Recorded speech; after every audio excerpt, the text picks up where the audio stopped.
কৃষ্ণার happy birthday. দাঁড়া দাঁড়া, আগুন আগুন বেরোচ্ছে। হ্যাঁ হ্যাঁ, ঢুকি দে।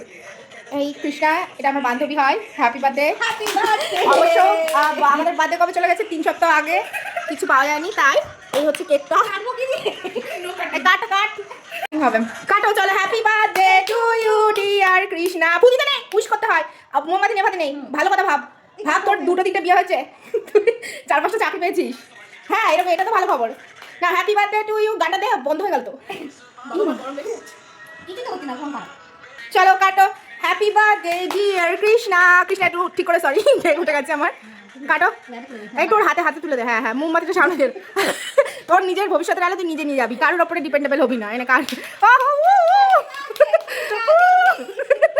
একাই খেলে, আগে নিজেকে খেতে হয়, নিজেকে ভালোবাসতে হয়। এই তো চল, আর কেক খাস না, আমরা খেয়ে নেবো। Happy birthday.